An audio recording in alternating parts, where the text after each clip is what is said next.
Oh, yes, holy Lord, yeah.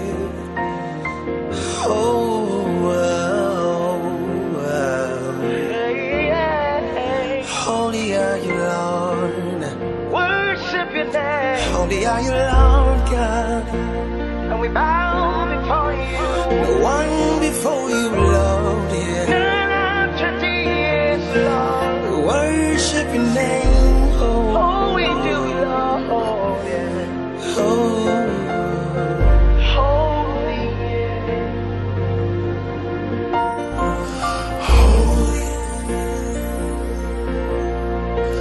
are you, Lord.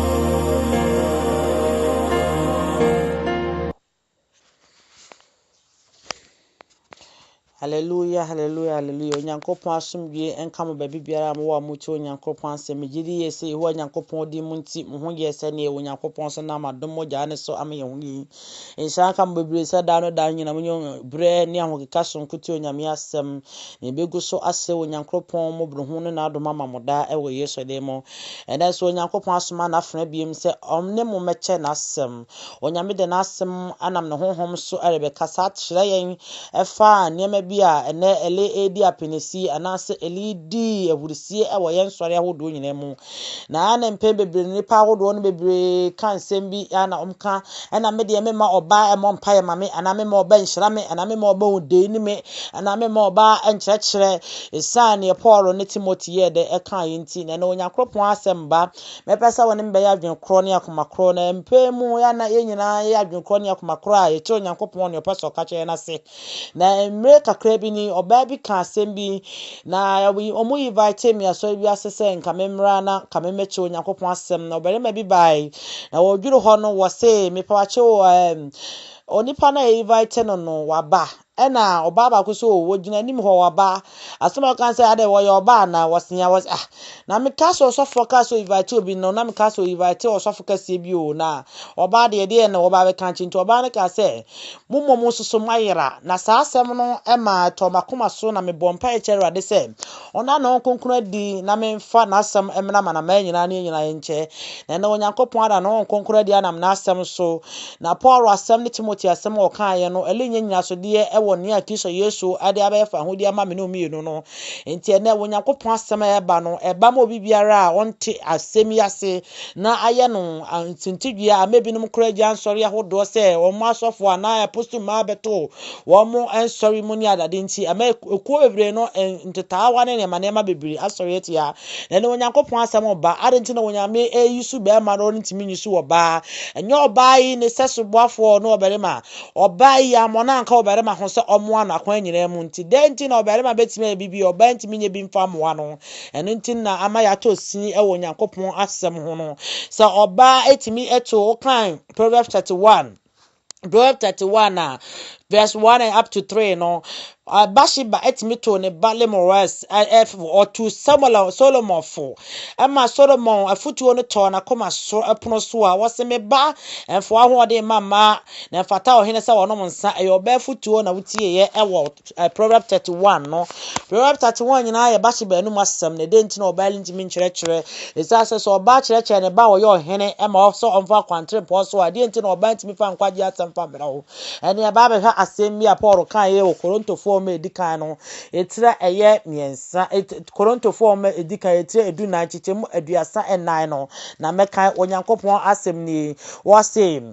mumama emu awona no asafo ne mu efise oni ho kwan se okasa na emomoma omra won ho ase se ne mla no so eka no enti se obi pese osua bebi a omisa won kunu onankasa kunu no ewo fie efise eye ni wu se oba be kasa ewa asori emu anasa asafo mu hallelujah asema Paul kan se ma enye kom asafo mu na mfata na efempo ni wu se oba be kasa wa asafo mu na so oba eba asafo mu oti bibi no wonte ase a omusa onankasa won kunu mu ofie na me bisase mi say so oba no ya obe a woni kunu ana wonware ya wan no nkobusa no ofie no ne ya hwe argument bi a what 36 wo no oba bi story kasa no sa dan na ana mpe bebre yi no enipa enfo won adwene enkoso wose adan mumu ena onyankropon asem no firi baaye anase munkuto so ena eson na oba ne busa Paul asem se Paul asem a de kan mumu no onyankropon asem no firi baaye ana munkuto so na son sa senya munkuto no onyankopon bebu maten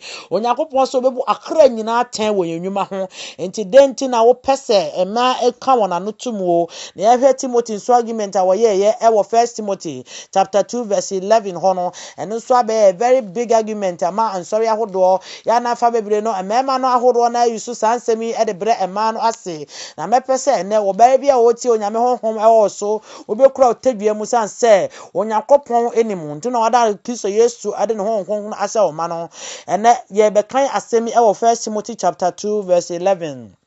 na onyankopon asem ni wase memma ho kwan onyame asem ni yentie de Timothy so ekae e wo 1 Timothy chapter 2 verse 11 no wase oba eyokom emfiri ahobrase nyina mu onsua de moma obia wase memma oba kwan se ode nchekire anase oni obere maso na o make phrase bi wase wono Timothy o ma oba kwan wankasa wono Yesu Kristo ano no onyankopon se wono Timothy o ma oba kwan se oni obere maso anase onchekire asema Timothy zo kan ye no so emanye kom ahobrase nyina mu na ono Timothy no o ma oba kwan anase wo ma oba eni obere maso na emom ye ha guarantee form no asemi a Paul wasa kan guarantee form etremiensa chichemu a duonu miensa kopem aduonu nkro no guarantee chapter 3 verse 29 to 20 verse 23 to 29 ye hwe asema a Paul wasa kan ye ho bio wase nanso ansa na gidie no ereba no wodemra no wen de wodemra no woyen de yen esie ma gidi ana alibeyi no wadi no aduanu nan ne senti mra no beye akwan kyerefo a akyere kwan ko Kristo so na anam gidie no so abuyem bim 24 no se obanam gidie no so abuye da kra nyina bim 24 se afei a gidie no aba no gidie na ba no yeni akwankyere asibia bio gidie ni nti yeni akwankyere biara yemra na sibiara eyede ebio to ne se no kra no munyina nam Kristo Yesu mu gidie a mu eso ayo onyankropon ma to what this says no and important to me pa o se ne kura mu no munyina nam Yesu Kristo gidie so abeye onyankropon ye de emma na 27 is na mu a obo mu asu ekọ Kristo munyina mu ahye Kristo yuda ni o hire ni o akwa ni ho na odehye ni ho obelime ni ho na obia nso ni ho fi se munyina ye oni pa ba akọ Kristo Yesu mu to want na bi o so se mu ye Kristo dia ende na mo ye Abraham asefo ampa didifo sene bohye no bi eye de etie no wo se hilani ni ho na yudani ni ho bio oba ni ho berima ni ho osikani ni ho hiani ni ho na emo anam Kristo Yesu so me nyina abaye de abenya ahonam ba ku nam Kristo Yesu asibba obewuji ye nkwane mu ene onyankropon asemu ni Paul na nkasa na sabetwura yi ewo Galatia 4 ma se na samara no ne yeshemra na se no emra ni nti no na Kristo Yesu ni woni yeshemra na se na emo mabra Kristo Yesu bae no wonam ni moja de hye no so abebi pamra na firi ho na wode ya be sha adum ni mu ewo Yesu de mu na aka Galatians chapter 5 verse 1 o se amfede ese nti na Kristo am yade ye ho ye nhyan kwaya ase bia bio enkwaye konwia ni nyina ye de wo ye firi ho sanse wanam Kristo Yesu so ana abeyi nkwaye konwia ni nyina afi ye de eso na wo kan asem wo 24 ho no ye 24 se na senti mra no ebeye yen enkwan kyerɛ kwan ko Kristo so na wanam gidie so ebuyembem wanam gidie no so buyembem 25 na obomo so ko Kristo Yesu nyina Kristo Yesu mu nyina mo ahye Kristo yuda ni ho helani ni ho akwa ni ho odehye ni ho obarima ni ho obia ni ho efise mu nyina ye Kristo mu die biako hallelujah Paul na nkasa na be yes argument wo Galatians chapter 5 wasi afe no ye nyina be ye nipakro Kristo Yesu mu helani ni ho akwa ni ho odehye ni ho ho afi obarima ni ho na oba so ni ho ye nyina nam Kristo Yesu so abede abaye makro hallelujah enti saa de na me pesa wote ase se ye nyina nam Kristo Yesu enti no ya firi nkwaya na se bio ye ni nkwaya na se bio ya firi nkwaya na se na nam Kristo Yesu so abaye honam kro tina nipadua no gu ahodo na so nipadua na kwa nyina ye Kristo enti nipadua kwa biara ye Kristo na nam nipadua kwa akro na ye Kristo akwa ne so ame nyina abaye nipadua akro wo Yesu Kristo de mo enti what is our proposition na be freedom to all the Christians so your ba so your berima so your akwa so your de share so your berima so your ba ye nyina Kristo Yesu enti obi ani nkwaya se bia biom na emom ye ofa hodie mu enti oba betimi a kyerkyere onyame betimi de ne honhoma shoba mu so obeka no mes woni tra abra baram wole ekro no onyankopon buo na frumu na no na frumu ko onyame ho be hye frumu na no mo kasa ya onyame betimi a choose whoever he like to anoint and pour his spirit upon and to use those people as a servant or his maid. God can use anybody. God can even use animals. God can use objects to declare things in his way. We have no right to judge. Say God cannot use man. Onyankopon betimi ayisu ahonam ne akra biara wope na yan justification by God no. It says so onam such justification we reconcile through the blood of Jesus Christ. Enti akwa ni ho de hye ni ho e na obere mani ho be anso ni ho na emomanam Kristo Yesu so ame nyina be ya honam kro yan ka Yowa chapter 2 verse 1:8 no o ka Yowa 2:28 a was na edi eche mehwe me honhom agu akra nyina so mehwe me honhom agu ma ne mema so mehwe me honhom agu mate ne maba so na mrate ne maba wa hyehye nkom na wankasa obere man ko se mehwe me honhom agu mrate ne maba so na mrate ne maba wa hyehye nkom na emompanimfo emre wane nkokran so ayedai anya asoso adaye na emofra ne bi ye man mema was na momofra so anya de visions sa na onyankopon asamte to onyame asam ebetimi ayusu obi irrespective of your repentance sa na tie no wo bosha wo onyame mu no wadwen sakra so wotimi sakra kwa suboni mu na ogi Kristo Yesu di a obe onyankopon eba wa be ya de shikuo sa na second Peter ne kan ye no wase na ne ogi ne dindi ye no wana woni tumi ne so am ya be ya de shikuo wo Yesu Kristo dim sa na Hebrew homa no so kan ye no enem Kristo Yesu nti eni akwa eni ode hye eni oba eni obarima na nam honhom na Kristo Yesu onyankopon nam Kristo Yesu di sa aye boshe de ma ye no ye nyina be ade hye konkron wo onyankopon anim ya be ade hye obi biara obegye di abosu wo konkron ne mu no wa be ade hye wo onyankopon emu wa be ode hye konkron no wa be onyankopon ba sa na ocho no e ka che sesisi a jo wa homa no etemienu chemoduonu aduonu otwe no wase mehwie me honhom agu mrante ne maba waso na mrante ne maba won be hye nkom na momre wane mo nkokora so anyade anyade sodu hu na momma esoso anyade na momre wane mo nkokora asoso adaye na momma soso anyane suade hu no Onyankopon is not a partial God. God is not discriminating God. God can use anybody irrespective of anything that say wo yo ni pa na person nya hu Onyankopon ne monyama wo tena chiro ne mu yie na wo te chiro na se wo fa chiro no Jesus ka say mo so mo san kwotro ni mu wo fa chro no na wo hia chro no ye na wa make any argument biala ebema ofodi anase ebema to rencham ato woni wona wodi wo chine nyinara na ye ka asoma form so te ba ko chichemu eye edumiensa ereko na chapter 1 verse 13 to 15 asma forma etre eye baako tichemu a eye den edumiensa ekopem edu son de anka si edu son asma forma etre baako no me kan onyankopon asem ni onyame asem ba eya mpere wako di asem no na ema asem ni timi enya adwuma ewo Yesu de mo na me kan asma forma etre baako chem dumi osenti odu ho no okọ abansoro adan no emu faako ana wote no pakwa no na Petro ni Yohane ni Yakubu ene Andra Filipo ni Toma Bartholomew ni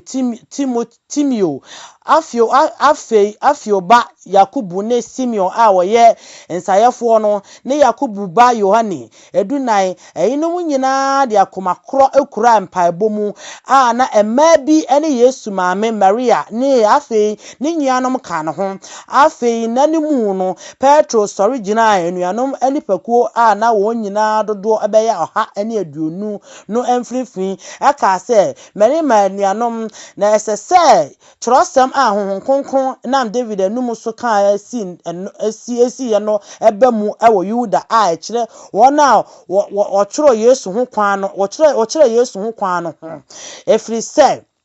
na wokan yen ho na wonya wosom nwuma yi mu kyefa na wokan yen ho efise wonya wosom ni mu nwuma ne de kyefa na wokan yen ho efise wonya wosom ni mu ne nye de kyefa na wokan 14 na ekira wade bi wo se yi ni mu nyina de akoma kro ekura mpaebo mu a na emebi ni Yesu ma me Maria ne afe ni nuanom ka no ho afe na ni mu no Petro sori gina aye Petro sori wo se abra Pentecost da no kura ba besie no abro Nyankopon benam no nkonkron so amakisosom abeye wo pe na afe be frim na nase no sa abra na gidifo na nasasuafo no ahia ye no sa abra na Maria ya wo ye Kristo Yesu maame no na woka won ho na makuo bi so ye de eka won ho e wo sa hyiamu nase ansa na nipakuo be se wo ha ye mema ne ma emrantie ne maba wa ne merewa ne nkokora emofra so wo mu ansa no mbebo mpa ya ma Onyankopon honhom kase no ebeti sa de ada no eti we miehunu se ba bi biara Onyankopon honhom no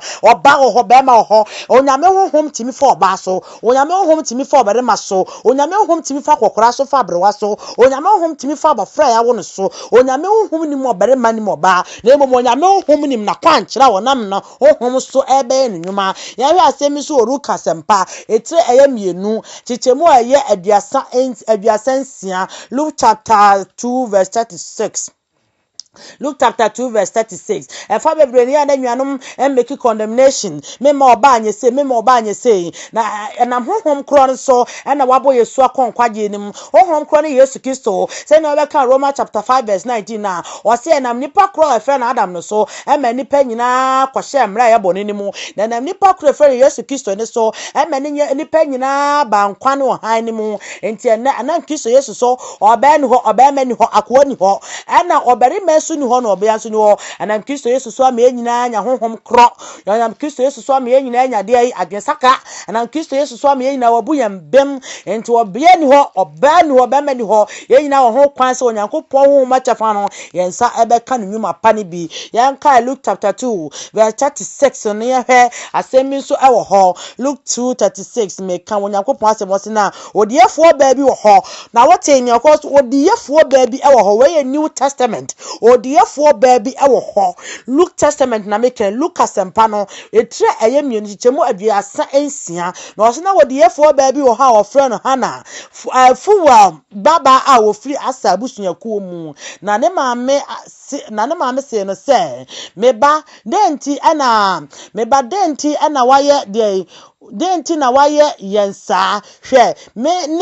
ne wo papa ede ahonhere ehwe awo na asem ye Kristo Yesu asem ma jumpi akobe foforo me very sorry was say 36 no se no therefore baby ho our friend Hania fu yan baba ya wo free asabusuakuo mu sa obi mfie kɔ nanim na ware ne babunu bremu ne kunu etena mfie aso na wo yokunafo obi ya oyo therefore be ware ne kunu tena mfie so na ne kunu wibo me yokunafo na wo yokunafo wodi mfie adwonwatwe anan na mpa na wampa na sori fie hoda na obe kunu ewu ye nyina chikwa no wampa ne gidie mu no wampa sori fie okroda esanse no okwa sori fie okwakyerɛkyerɛ wampa sori fie okroda odi muwadadie ne ekotosre esumawia ne anadwo 38 edono aremu no na oba no eho beda Onyankopon aseka abofra ne ho ensam kyerɛ won a wore twɛnge ya wore twɛn age a obeji Jerusalem nyina no na obai no Onyankopon obai so nya hintasam fa Kristo Yesu ho oka Kristo Yesu ho awosori Kristo Yesu woda no ne nkwaje mu nwuma no kyerɛ asori fi ho na bro ore kyerɛ no o kyerɛ wo se Onyankopon ebe ma Maria be wo agenkwa no na saa agenkwa no obeji Jerusalem ne wiase nyina de enkwa na obei no wo kyerɛkyerɛ wo so no yo difo ba na osaye okunafo edechi no obenti min kyerɛkyerɛ enti we kyerɛ sɛ wona wo ye omudi beti adu nyina no omu nka Onyankopon asɛm ne yie so obenti min kyerɛkyerɛ de a na ntwase nka we ba kyerɛ kunkunim ntwase Anania semi bo kyerɛ kunkunim sɛ wo yodiyefo ba Hanai sɛ wo yodiyefo ba na afe kura ensa nkyɛ na busua ko sɛ fo ne babia no ye ofisi abusua ko mu na emom sanse na nkonkura sedimenti wa batro kunkunim na afen so ya kan Proverbs you can't Proverbs 31 verse 1 up to 3 now. I'll buy a friend of Bashibano or to the Bashodom for so as in lemon for one and mamma. Now, for all his own almost, and you're barefoot to semini and a corner Bashodom or honor, and then to know Bantimin church there. I didn't hear from when Yankopon a quantre. I didn't hear a person a child when Yankopon a bay. Now I had Timothy to form a tremor chum to Bacona. Now Timothy can say, now not dear, what's the one no, and you're not a principle and that's on any decree. It's not a decree by God. God have his own decree. God have his own way to choose whatever he want to use, to choose whatever he want to manifest the spirit upon the truth. We have to bear in mind that God is God and God chooses whom he will use. God chooses whom he would decide it. And we have to bear in mind that God will have his way of doing these things. And to me make argument to be I face you found cry and I'm kissed yes someone that I form and a try me and say what do you say a duenum and sano copy my duenum chrono or say head and in her ben or bemany ho akwani ho and after this here ho no nam kisto yes kromu kisto yes so am yen na be yo ni pakro baako ji ayini mutum na ma wani na ho na afesa wo kan Nyankopon asem a ana wugina bibi so onyame asem a hunu anakwa wugina so no na afesa he Luke chapter 8 e be see Luke chapter 8 verse 1 and 3. Luke chapter 8 verse 1 and 3. I didn't know about him in church. Was see a day gate, or share on cockra goo, a honem yinaso, or be go man and mamma so, or be go man and mamma so, honem yinaso, and but one and cockra, and today until Nabasa what I said, when you coupon number the F4, you are so kind in the cry. A date Nabasa what I said, when you are so kind, I let memu, ye and 2 free said near Timothy Kayano, and I the part of Kayano, part of cray argument, if you know so. An argument or Sabe guarantee for no. Buano kasana some beka ye I 1 Corinthians chapter 14 verse 34 to 36 e bunefo ono kasa bunefo sa wo argument obabi sorry ye 1 Corinthians chapter 14 verse 36 wa obani busa Paul asemi obani na dai eye munkuto melema so na Onyankopon asem fa ba ye anase munkuto mo so no Onyankopon asem wo we me ehunu said this argument people does not they don't normally marry or think about it, they don't even bring this argument out, and it's a very typical argument. Somebody raise up and say and ask this question. Somebody quote this question on 1 Corinthians chapter 14 verse 36. Obusa parasem eti so nyame homa bo bi so edefo a onka odefo homa nyame de amano no na Paul sinti ere memu ana momo ye ni na ho sanse Onyankopon asem ye ne kwe na Paul ya so abeka Galatians chapter 3 verse 29 was here ni ho ben ho belimeni wakọ no de che ni ho na Kristo Yesu so and ye hyemra na se bio ona Kristo Yesu so am ye de aye ni pakro na Paul yankasa so abeka asemi e Galatians chapter 1 Galatians 4 me num tie baako o se ofere so seti na Kristo am ye de ho ye hyankwa ya se bia biem enkonwe bia honkwa ni mu no wabubu afiri wo nam Kristo Yesu emoja ne so ne ahwe Luke chapter 8 no verses 1 and 3. Lucas and Peter watchi chembaako ekopem yensa Onyankopon asemni yentie de Onyankopon so ko se eye chirebre tie bi no obetu obletia no wotutu akwan akọ nkromu ne nkurase koka asem no na wopae mu ka Onyankopon ahene ho nsempa na dumienu no ka eka ne ho na dumienu ne ka ne ho na dumienu ne ka ne ho mienu ne ema bi a wosa won yare etu ahomre ahohombone efri won so Mary a wo friend Magdalene no ahombone aso fri ni mu ekoye no miensa ene hello the fie so panyini kuza yere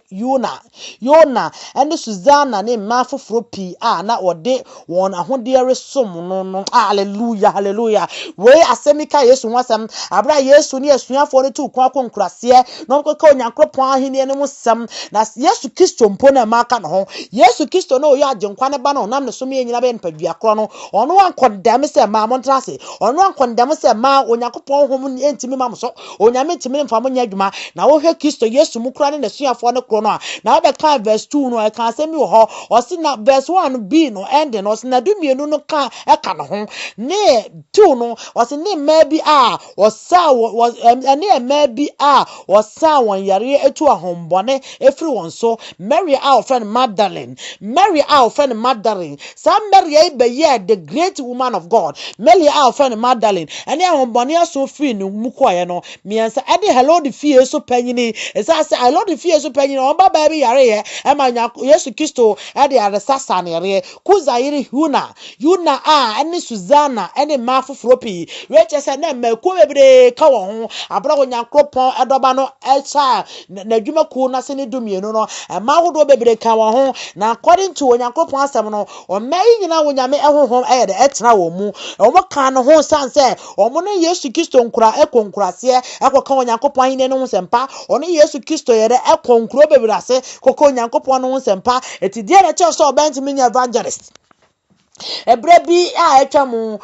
me ko baby afede osofu ni picture osian obabi wo cross evangelist ene emfa nkosi ene emfa bebre no yedi awreho esanse ne onyankopon aka no nipa pese wode ne mra onipa pese wode wono ankasa ne paye esi de onyankopon achise no akwan na so de onyame aka na ne onyame abato wono wonipa wone hwan se wo se sa akwan no obabiara wo na onyame asama dwuru wontan sorry sanse onyankopon nam Kristo Yesu so ame ne obarima aye nipadua kro yesanse wonnam Kristo Yesu so aye yefrinko asomnim wo yefri samra na se no emmo aboye so ama abade enkom wo aboye so ama honhom kro wo aboye so ama honam kro wo aboye so ama yadwen kro se na be mewe Kristo Yesu ana onyankopon timu po awie pay hallelujah sa asem yehwe asem so Judges chapter 5 wo baby the Deborah no yo D4 basa temwafo e wo Israel so abra Israel ekonkwa ahyemu no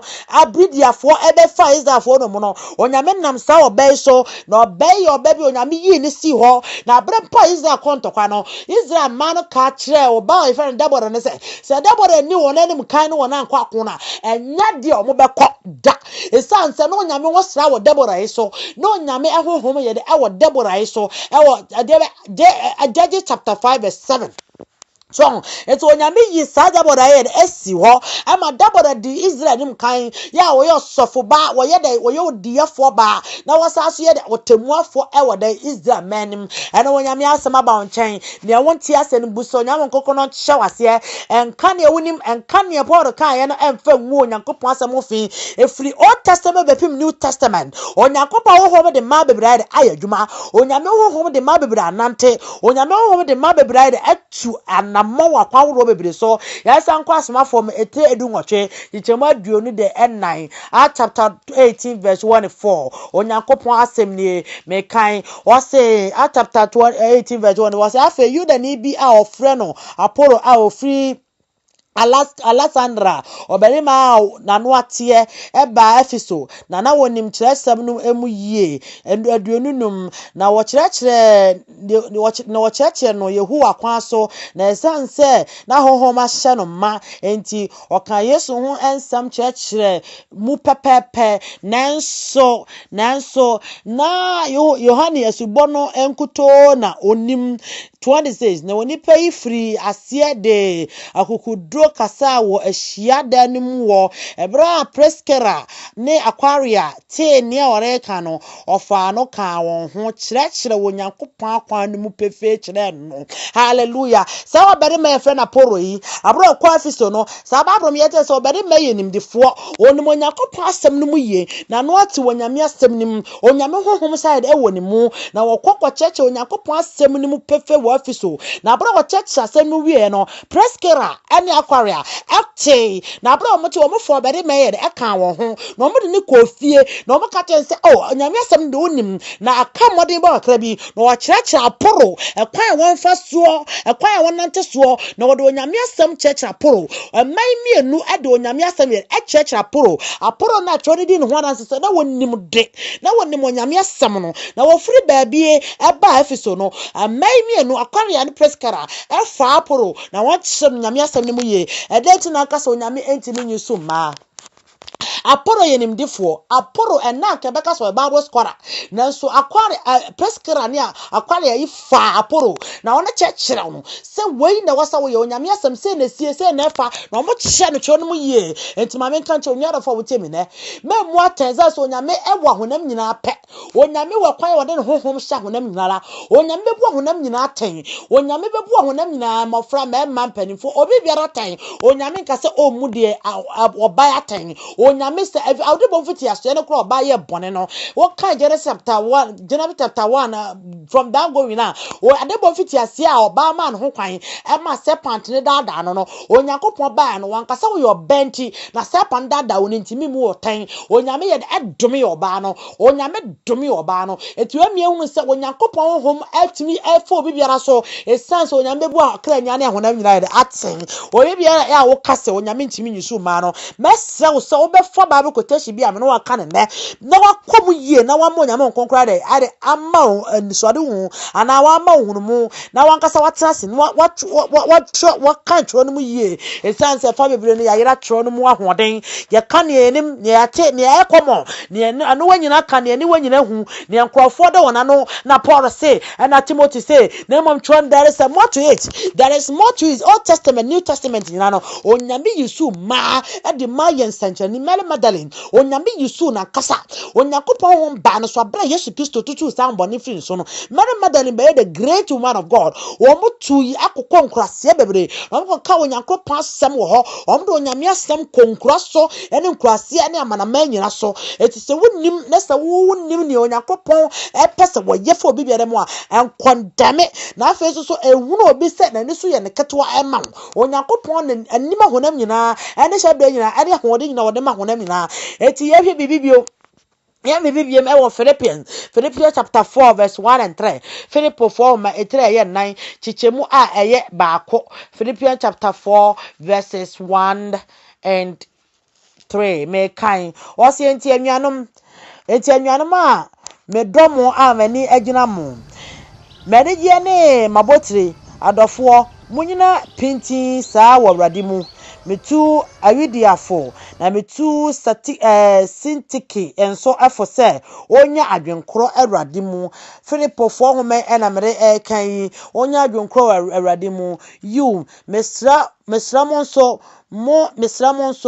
me yanko kuku me yanko konua so afo anokwafo koso bo asa emai a wone me abom adi apre asempa ne mu no wone kreme ne me emfafo edumayefo a woka a wondi wo enkwa ehomani mu no hallelujah wondi wo de enkwa homani mu no wase adofo mo nkoso nye ensre meya woni medi apre wo de asempaka enwumani mu no na saa men so di atro won kwa homani mu saa men so ni Paul pre edebe ayi ensempaka edwuma mu emai ni Paul to anamon emai kan sempa ni bi emai kututu kwan akokwa manama so emai ruran krofo fie enne sumuni niema dead nti ene enwanu ma akra entimi ma wonyakopon homa wo mu enede esa sese okwa so de bi no nyame homa so a wo ba de honhom nya ba so oye beifo wo ba de honhom nya ba so ba be sa sore no wo ba de onyame honhom ntimi ma so ensore bebre kondame ma ensore bebre nyi ma honhom ntum ensore bebre ma ni bebre wona ehyabro mu onyame mu no akamia ensore bebre ma wonyakopon honhom e wo ma ni mu enedi eti abre bia ma bone afa enwanu no mu awo enwanu ma no mu wonsore mu ama konkonsa honhom afom no mu ama atro honhom ama ni brane challenge ni wiasa wonyade esanse ye ne ama na basa ya breki honhom na efata se form no mu no esane Paul kan no no akobu no hofo e Galatians chapter 5 verse 1 Galatians chapter 3 verse 23 to 29 no ono akase kobu no hofo no ye gina sa asam no so me na enwanu ma no honhom e kura wona nka metimi dia dai aye nwuma pa akanse papa ade unity ane niema fe na de abo Onyankopon sori fie no ya kashe esanse ya se Timothy say na abeka ehu se Timothy make phrase o se na me Timothy de wankase na me Onyankopon de na me Yesu Kristo de there was nowhere Yesu Kristo condemn wo ma there was nowhere Yesu say e ka say mo baby ani machi there was nowhere Yesu ka say mo baby anyo onyame adwuma na asema yo wa kan ye no enam Kristo Yesu so mane be wie paye o se na de eche obehwe no magumra che ne maba waso emere wane nkokora beso side adaye na mafra so anyade ni so ade hu na mra che ne maba wa hyehyehye nkon onwiara fo wo temene Onyame betimi esu kra bia ope. Onyame betimi esu hunhun bia ope. Onyame betimi esu object biara ope so de ye na dwuma. Ade na ma wo ye wo so Onyankopon timi nyisu ma. Ade enti ana ahye wakoma mu so mo oba nkyereke wo sa asa wonim tworo no.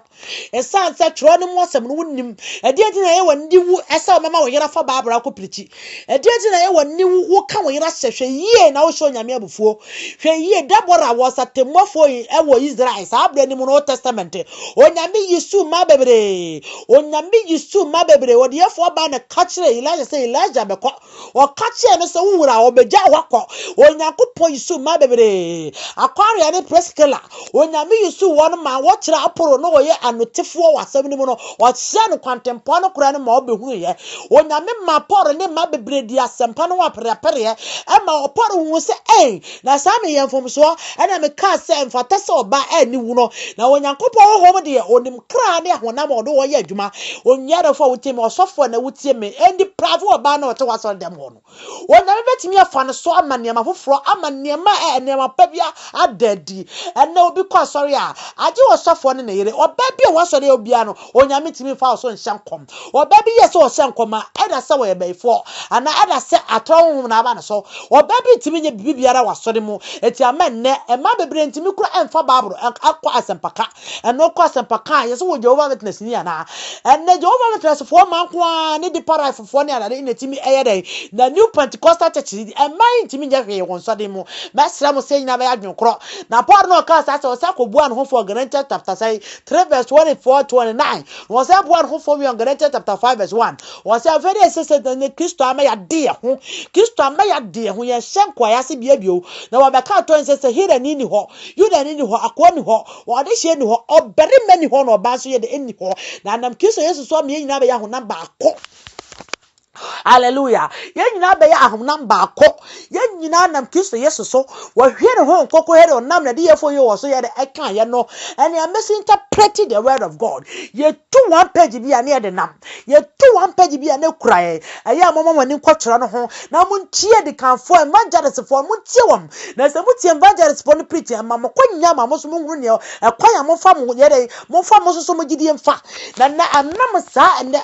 sa oyi oda Orthodox church si bebre ama niema bebre akeka bom onyame asema bamenu mienu ho onyame timi yisu oba timi yisu bema onyame timi yisu akọ timi yisu ode hye onyame timi yisu obrempon timi yisu obe biara onyame timi yisu okra biara wope onyame timi yisu obe biara ofata ewo Yesu Kristo dimo onyankopon asema ba wonchen ene wiefo onyame se me ne woncha wasam osofo wotie me nne reverend anwa ye bishop odi ahodo bi eda so aso dimo onyame se wo betimi eso okra bia da adwuma oba na wo hye nkom ho no onyame se ono ne honhom no de hye ele so de bebremu ene na no kra me ne oba bi kasae na de no mo asam ne so oba bi hye nkom no oba na ye baifo because he ne ye oba ne timi hye nkom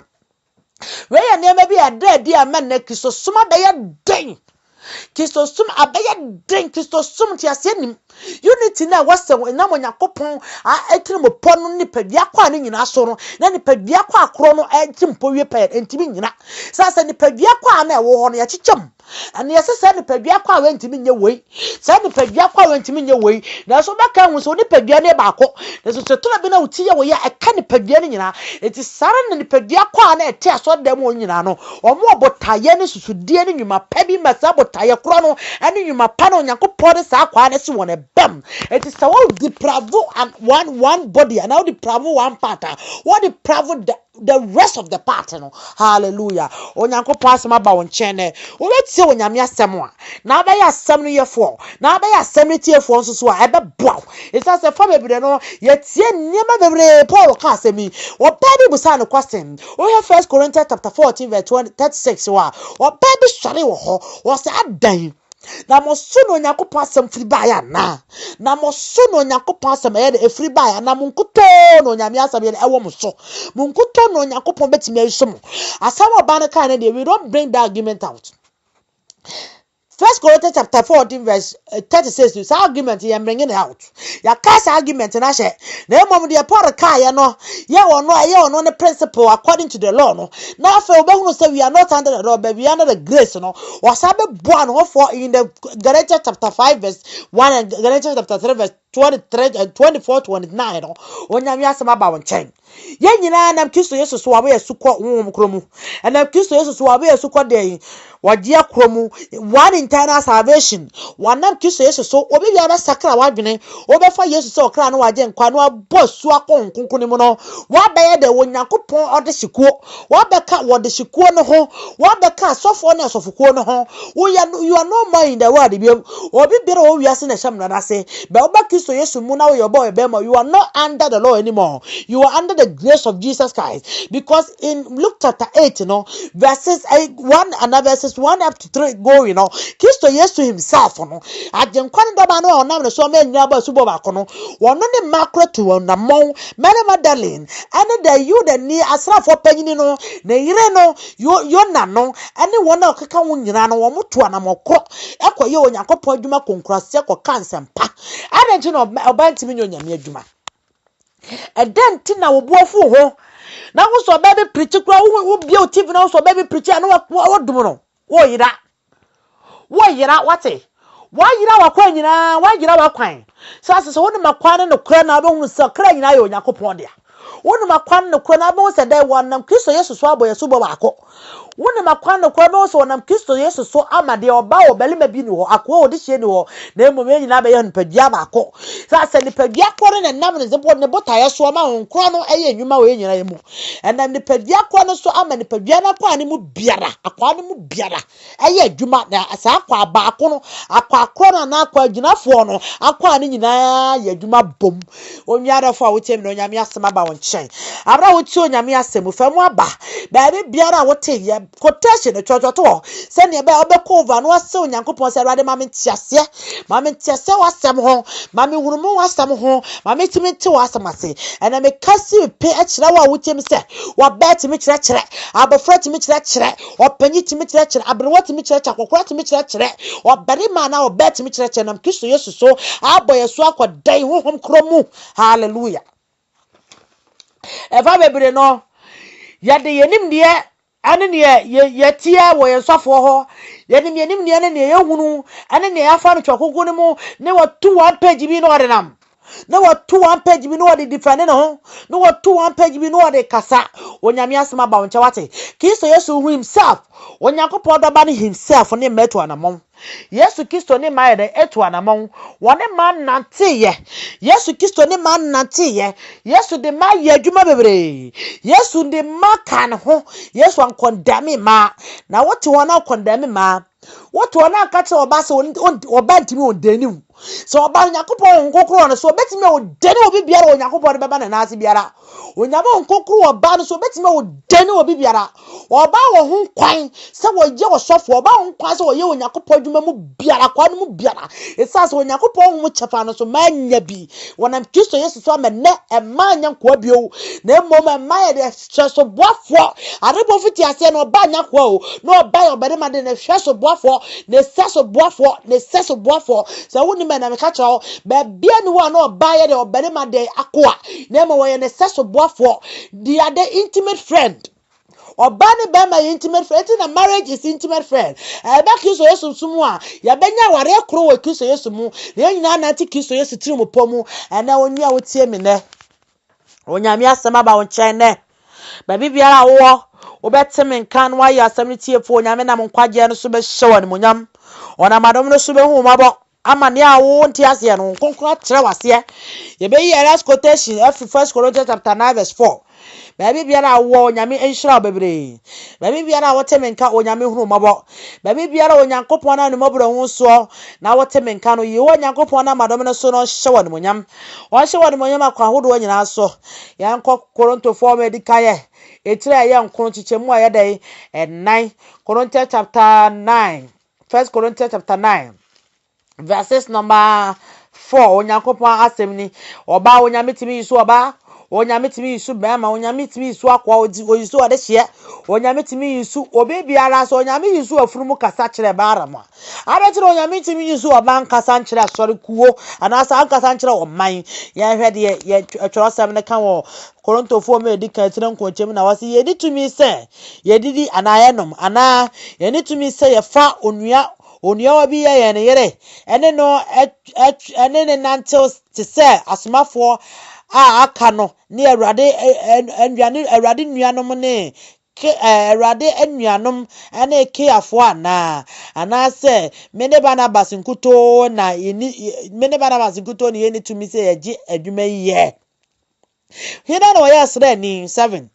hina no yesrani ana nkasa atwia no hoka hina no ye bobitro na woni emu aba hallelujah asema ayi kani asama poro asa kani Korinto 4 mere edika trem kron chichem da enai wasi ye to me say ye didi ye to me say enom ye to me say ye fa wonua bi ne ye ne ye yere na ye sa fa wonua no de ne ye dai eye de Onyankopon asori ana asomafo ne ye ne nante wana onua ba bi ye timi fa onua ba bi fa ne nye ye timi ne nante so onyame somafo ye timi ne onua ba bi nko Onyankopon asemka ye timi ne onua ba bi ntimi nshankom asafo mu onua ba bi ntimi nka Onyankopon intasam asafo mu onua ba bi ntimi fo Onyankopon de konkro ye asafo mu onua ba bi ntimi nya Onyankopon trimu botaye wasafo mu ana Paul say ye ne tumi si afa ayinum ade ye nua ba ne ye yerenom ne ade ono ye Kristo Yesu mu de asomafo ye ne tumi ana eno onyame asama ba onchen Paul kan asemi sa bebuwa no hofo Paul say kan asemu sa betreten ne ho Paul sa betreten ne ho akwan nyina so sa ga Galatians 4 metre na enkro yi tichemu na ya wase ye wotumi anase ye ne tumi se ye fo nua babi ne ye de ne na to so Onyankopon de asomafo so nyame wo mo ba so a onyame mo be maso a awakora so de nyina Onyankopon onkro nara sasa onam Kristo Yesu so no abo ya senwi akode etre ne kro nim onam Kristo Yesu ko no so no ama enkwaje kro onam Kristo Yesu so no ama de wa ma ne padua kro obere ma oba o nyina ye honhom kro oba ma oba o nyina ye honam kro na onam Kristo Yesu so bebu ye nyina de atenkro hallelujah na de me kakra de twato eye Proverbs 31 no we Proverbs 31 na ya oba friend Bashiba no what to die ne basoro malamere o tu ne fuye wo de afutuo konkron afutuo aye badwene be futuo nyansa futuo ne de ai onkwaje afutuo no de ye dai o de ma ne ma de melemowel o de ma Solomon we je ze ade biara sa futuo ne ma eye nkwaje afutuo de kyerkyere no de ma no ade bi etene eye kyerkyere ade bi enkwawo ma eye kyerkyere ade biala emma ofa ho di eye kyerkyere etime kama kyerɛ so oba wo ho kwan so Onyankopon de ne ho mede ebe ma no wo ho kwan so onyame ho mo te sɛ oba ne mu na ye Onyankopon pa wo ho kwan sa oba ne de eye onyame adwuma sɛ ne fata sɛ ne ɛsɛ enam Kristo Yesu mu ame anya sa okonya no oba wo bele mo hila ni o ayuda ni o ye nyina nam Kristo Yesu so aba se nwa kro akoa ni ho de hye ni ho obere mani ho oba ni ho enam Kristo Yesu so ame anya ande ahonam kro na aka asomafo me oka Luke chapter 2 verse 36 nsa wo de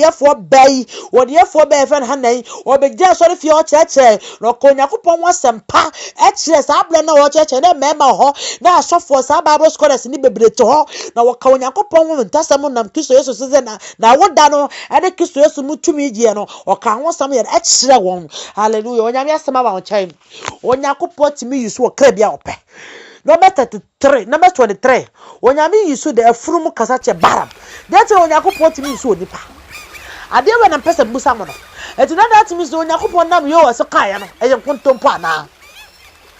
do nyame nam yo wase kan ye nkontompo e wo de yo chapter 2 verse 28 wase na de eche mehye mo nkonkora gumrata ne maba waso ye nkontompo so nyame so be hye no nkonkora gumrata ne maba waso ye nkontompo na abeka asomafo ma eteba kutemu dum yensa kopi dum enum ne dun so no a wase na bra ahyiafo na nasa dum ye ni twehye no na Yesu Kristo maame e friend Maria no ho na afeso so na Yuda fo penfo na ye no mo ni bi kan ho ane mekuo bebre ka o mo ho ane mekuo bebre ka o mo ho ansana Paul be sori agira na abeka asomafo etremienu no a verse 17 no a wo ba hunu Onyankopon nkokoro ye de esa ne gu onso abro bompo Onyame nkokoro sane gu onso Onyame ho ba ahonam nyina so wo ho hallelujah ankase ba mema nkuto so sasa na Yesu Kristo maame oyoba no ho bi Maria no hobby nimwa e ma ne onyankopon ehira no enye no me ma e ma de onyame won so no yesintidua ma bo onyame mpa ye ne wonti ase awrade ma nkonkron che masre ma nkonkron ma me hunumo ne nti ase na ho onyankopon so na me nkonkron so na wa che ne wo wonti ase bia na wa kire wase oba timi kire oba timi ye dai ehira oba so timi ye dai eye ne obare ma ba ye bia sase onam Kristo Yesu so aboye so bo ba akonkwaje ba akom hallelujah onyame shira so wuti me a me kan me dede me a me kan me dede evangelist comfort chase be baby a obi am so nyame asomdue ma so eze nyakopon tenanim kira o eze nyakopon hu mabo na onya dom na ma ontena asem ebe ya se na ma asem ne nyentanta wakoma so ne ontie so nkonkon boafo kakafo no nkakao ewo yesterday mo so nyame asem be na wie ye be pese baby a obi abakata wani asami abo mpa de nyakopon asem awie kura onyame shira wo yesterday me bo mpa eze nyakopon me da wasese wona mo asem so na wabetetre yen wona mo asem so bebu ani wona mo asem so de kwantre na beto yenim wona mo asem so de wasem mu done mu da hode abla yen okra bia oti asem ne se free na de konia wonti asem wona mo konko so atra na se okra biara wonti tawa wo san nwumede ne nsem aporo ne Timothy kan no ena wo bu ne wo se Yesu Kristo kwa ne ma na ante Yesu Kristo ne mako kansempa wo de maka no ho ana me bom pass ma dwi nyina ante ase akoma nyina kro se na Kristo Yesu so no wo Yesu ko so bo ba ko se ne Paul kan ye no no de akorete ne ho won ya wo kan 1 Corinthians chapter 14 verse 33 no 34 no no be korete ne ho Galatians chapter 3 verse 1 to 29 na onyankopon na no nkro so am ye nyina be npadua kro ero shakra bia ma na obi ante wasemase bo Yesu Kristo na zedi na bompa amen onyame asomdue nkam ba bibiara mo na da obi biara say amen bye bye.